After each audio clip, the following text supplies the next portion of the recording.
Good morning बच्चों। कल मैंने आपको शब्द अलंकार के 3 भेद बताए थे, रूपक, उपमा, उत्प्रेक्षा। आज हम आपको उसी का संदेह आगे का आपका संदेह अलंकार और भ्रांतिमान अलंकार बताएंगे। देखिए बच्चों, संदेह अलंकार जहाँ रूप, रंग आदि की समानता के कारण उपमेय में उपमान का संदेह बना रहता है। संदेह या एक वस्तु में किसी दूसरी वस्तु का संदेह बना रहता है,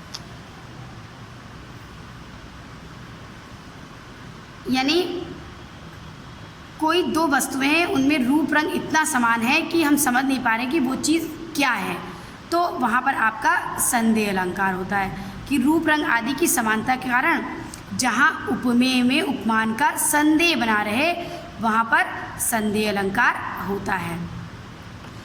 एक बात ध्यान रखिएगा इसमें कि इसमें भ्रांतिमान की तरह निश्चय की स्थिति नहीं होती है। निश्चय ना होकर निरंतर संशय बना रहता है। हम बार बार सोचते रहते हैं कि ये चीज़ वो है या नहीं है। भ्रांतिमान में भ्रम पक्का हो जाता है। तो इसकी डेफिनेशन परिभाषा सीधी सी इतनी कि रूप रंग आदि की समानता के कारण जहाँ उपमेय में उपमान का संदेह बना रहे या एक व्यक्ति वस्तु में दूसरी का संदेह बना रहे, तो वहाँ पर आपका संदेह अलंकार होता है। एग्जाम्पल बच्चों बहुत इजी सा आप शुरू से ही पढ़ते चले आए हो। नारी बीच सारी है कि सारी बीच नारी है, नारी ही की सारी है कि सारी ही की नारी है। बच्चों ये प्रसंग आपका द्रौपदी चीरहरण का है। जब दुशासन को दुर्योधन आदेश देता है कि द्रौपदी की साड़ी चीरहरण करो, उसके वस्त्रों को खींचो, तो दुशासन खींचते खींचते थक जाता है और ये नहीं समझ पाता है कि साड़ी के बीच में, नारी के बीच में साड़ी है या साड़ी के बीच में नारी है, या साड़ी की नारी बनी है या नारी की साड़ी बनी है।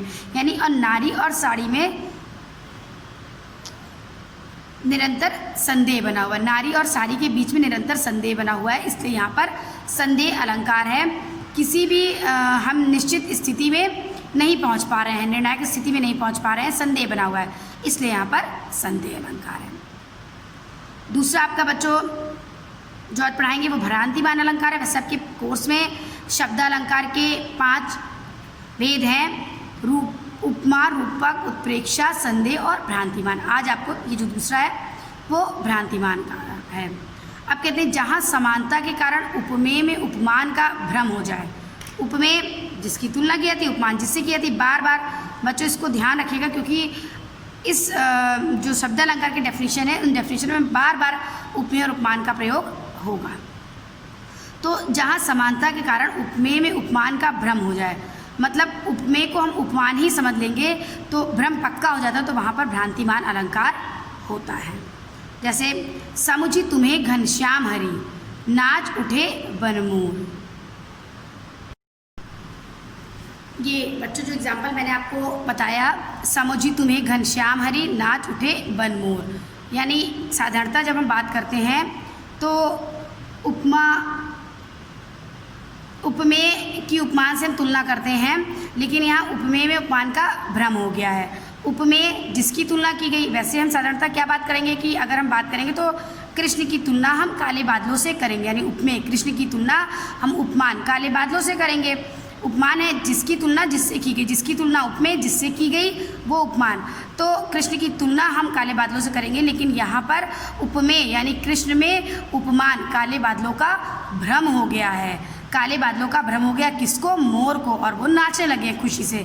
इसका मतलब ये है कि कृष्ण को देखकर, काले वर्ण के, श्याम वर्ण के कृष्ण को देखकर जो जंगल में मोर हैं उन मोर को ये भ्रम हो गया है कि काले बादल आ गए और काले बादल या वर्षा के बारे में सोचकर वो खुशी से नाच उठे हैं। तो यहाँ पर उपमेय कृष्ण में, उपमान काले बादलों का भ्रम हो गया मोर को, तो यहाँ पर आपका भ्रांतिमान अलंकार है।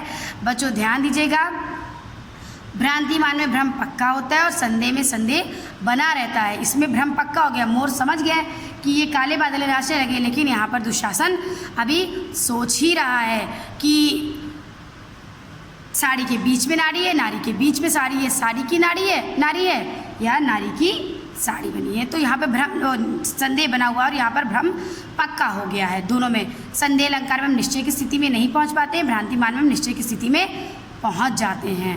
तो इसको बच्चों आप पढ़ लीजिएगा एक बार फिर से। रूप रंग की समानता के कारण जहाँ उपमेय में उपमान का संदेह बना रहे वहाँ संदेह अलंकार, और रूप रंग आदि की समानता के कारण जहाँ उपमेय में उपमान का भ्रम हो जाए वहाँ पर भ्रांतिमान अलंकार होता है। इसको बच्चों आप पढ़ लीजिएगा। ठीक है, बाय, टेक केयर एवरीवन।